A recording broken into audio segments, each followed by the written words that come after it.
एक लड़का नल के पास जाता है, लेकिन वो यह देखकर चौंक जाता है कि पानी उससे दूर भाग रहा है। लड़के को अजीब लगता है, उसे लगता है कि क्या उसके पास सुपर पावर है। वो अपने साथी से मिला और उसे ये सारी बातें बताई। उसने अपना सुपर पावर दिखाना चाहा, लेकिन इस बार जल प्रवाह बिल्कुल नहीं बदला है। वो कहता है कि वो इसे मोड़ सकता है।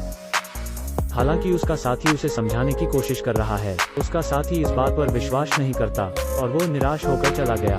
जैक इस बात से खुश नहीं है। वो फिर से कोशिश करने के लिए तैयार है। कौन जानता था कि वो कोशिश करते हुए पानी में गिर जाएगा। जैक गलती से समुद्र में गिर गया। उसने समुद्र में सख्त संघर्ष किया। फिर कुछ चमत्कारी हुआ। जैक के पैर गायब हो गए। इसके बजाय एक लंबी पूंछ आ गई जो कि दिखने में बिल्कुल मछलियों जैसी है। वो अपनी सारी शक्ति के साथ तट पर रेंगता हुआ आया। वो जल्दी से अपने शरीर को सुखाना चाहता है, लेकिन अब उसके पास 2 मीटर बड़ी मछली की पूंछ है। वो अपनी पूंछ के नीचे तक नहीं पहुंच सकता। वो चिंता करने लगा कि अब वो क्या करेगा। इस समय एक चमत्कार हुआ। जैक का शरीर तुरंत पानी के पोखर में बदल गया। फिर अजीब तरह से यह अपनी मूल स्थिति में लौट आया। मरमेड पूर्णिमा के दौरान रहस्यमय अनुष्ठान कर रही हैं। वे एक एक करके ऊपर देखने लगती हैं। चंद्रमा की ऊर्जा को अवशोषित करने की तैयारी करती हैं। लेकिन जब चंद्रमा और गुफा की छेद ओवरलैप हो जाते हैं, एक पत्थर का दरवाजा अचानक खुल जाता है। जैक जो पेशाब करने की जल्दी में है, गुफा में प्रकाश की ओर आकर्षित हो जाता है। वो उत्सुकता से अंदर चला जाता है। उसने जो देखा उसने उसे चौंका दिया। एक गोल पैटर्न के केंद्र में एक चमकता हुआ त्रिशूल है। जैक ने उसे हल्के से अपने हाथ से छुआ और उसका शरीर डूबने लगा।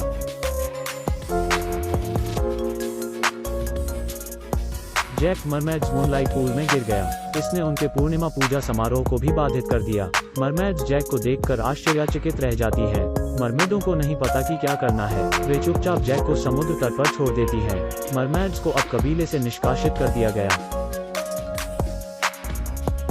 यह सारी बातें उनकी मुखिया आकर उन्हें बताने लगती है। मुखिया ने उन्हें एक जादुई अंगूठी दी। तीनों मरमेड ने तट पर जाने का फैसला किया। मरमेड परिवार से संबंधित महाशक्तियों को पुनः प्राप्त करने के लिए। ध्यान से देखें, जैक अपने पैरों पर पानी डालता है। अगले क्षण वो एक मरमेड में बदल गया। वो अपने सुंदर पैरों को निहारता है और बहुत खुश हो जाता है। लेकिन अचानक उसके पिता आ गए। जैक ने झट से अपने शरीर को रजाई से ढक दिया, लेकिन उसके पिता को उसका व्यवहार काफी अजीब लग रहा था। पिताजी रजाई उठाकर देखना चाहते हैं। सौभाग्य से जैक वापस से इंसानी रूप में आ चुका है। वो अपने साथी के साथ कुछ खा रहा होता है। वो उसे बताता है कि पानी डालने से वो मरमेड बन जाता है। मुझे आशा है कि जब आप काम पर हों तो आप अपना ख्याल रख सकते हैं। 3 मरमेड अपनी भारी पूंछ के साथ किनारे पर रेंगती हैं। वे मून रिंग की ऊर्जा उधार लेना चाहती हैं। इससे वो अपनी मछली की पूंछ को पैरों में बदल देती हैं, लेकिन वे अभी भी इंसानी रूप के अभ्यस्त नहीं होती हैं। वे तीनों एक लंगड़े आदमी जैसे चलती हैं। अंत में निरंतर अभ्यास के बाद वह ठीक से चलना सीख जाती हैं। वे जैक की शक्तियों को चुराना चाहती हैं। तभी जैक ने किसी को डूबता हुआ पाया। वो उसे बचाने के लिए अपनी जान की बाजी लगा देता है।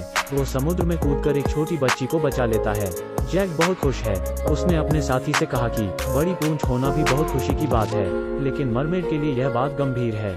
उन्हें हमेशा इंसानों से बचकर रहना पड़ता है, इसलिए उन्हें जल्दी करनी होगा और अपनी महाशक्तियों को छीनना होगा। तो अगली सुबह वे जानबूझकर जैक के पास जाती हैं और उसके स्कूल तक उसका पीछा करती हैं। कक्षा से बाहर होने के दौरान वे अपनी महाशक्तियों को छीनना चाहती हैं, लेकिन जब उन्होंने पानी के बहाव को नियंत्रित करने के लिए मंत्र पढ़े तो जैक को खतरे का एहसास हो जाता है। वो नीचे डककर लेट जाता है, लेकिन फिर भी उसके ऊपर पानी के छींटे आ जाते हैं। वो जल्दी से एक खाली कमरे में छिप गया और 3 क्षण के अंदर अंदर वो एक मरमेड बन जाता है। यहाँ मेरमेड लड़कियाँ इस बात पर खुशी मना रही होती हैं, लेकिन वो नहीं जानते कि स्कूल के प्रधानाध्यापक उन्हें पीछे से देख रही हैं। उसने तीनों लड़कियों को ऑफिस बुलाया और उनसे पूछा कि उनके स्कूल आने का उद्देश्य क्या है। वो स्कूल की प्रिंसिपल को मूनलाइट अंगूठी दिखाते हैं। प्रिंसिपल के चेहरे पर अजीब सा भाव था। वो उस अंगूठी को रख लेती है। इससे मेरमेड लड़कियों को उस पर शक हो जाता है और वो उसका घर तक पीछा करती है। वो उसके घर में एक बिल्ली को देखकर डर जाती है, क्योंकि बिल्लियां और मछलियां प्राकृतिक दुश्मन हैं। लेकिन अंगूठी वापस पाने के लिए उन्होंने फिर भी अंदर जाने की हिम्मत जुटाई। वो चुपचाप उसके घर में घुस गईं। वहां रखे मरमेडों के बारे में एक किताब ने उन्हें आकर्षित किया। वे इसे बाहर निकालने ही वाले थे कि एक सीक्रेट रूम का दरवाजा खुल जाता है। वे इससे चौंक जाते हैं और अंदर सीक्रेट कक्ष में चले जाते हैं। उन्होंने वहां एक पूल देखा। दरअसल वो एक सुरंग है जो समुद्र से जुड़ी हुई है और वहां उनके कबीले की एक साथी मरमेड आ जाती है। लड़के ने अभी उंगली के इशारों से कप से पानी की बूंदों को अपने मुंह में डाला। लड़के के लिए पानी पीने का ये अनोखा तरीका है। उस दुर्घटना के कारण पानी से मिलने पर लड़का मरमेड बन जाता है, लेकिन आज उसके पापा उसे कैंपिंग के लिए बाहर लेके जाने वाले हैं। मौसम का पूर्वानुमान के अनुसार आज बारिश हो सकती है, लेकिन पिताजी उसके साथ आज कैंपिंग पर जाना ही चाहते थे। यह जैक के लिए कठिन है, लेकिन वो नहीं जानता था कि तीनों मरमेड्स जल्दी से अपनी महाशक्तियों को वापस पाना चाहती हैं। स्कूल के प्रिंसिपल ने उन्हें सलाह दी कि वो लोग इस मौसम में बाहर न जाएं, क्योंकि वो इस मौसम में सड़क में ही फंस जाएंगी। लेकिन तीनों के बीच असहमति है।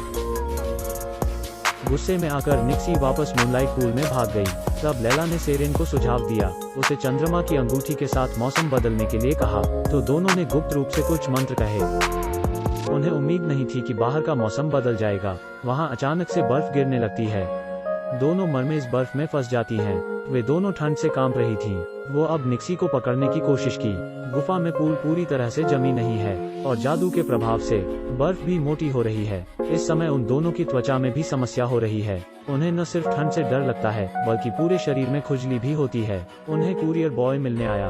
उसने उनकी परेशानी देखी, इसलिए वो उनके लिए डॉक्टर बुलवाता है और यह डॉक्टर जैक के पिता होते हैं। उन्हें समझ नहीं आता कि उनके साथ क्या गलत है।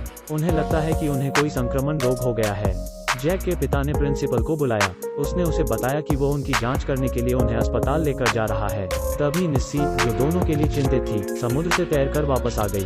प्रिंसिपल ने उसे फोन पर बताया कि यह बर्फ से एलर्जी के कारण हो रहा है।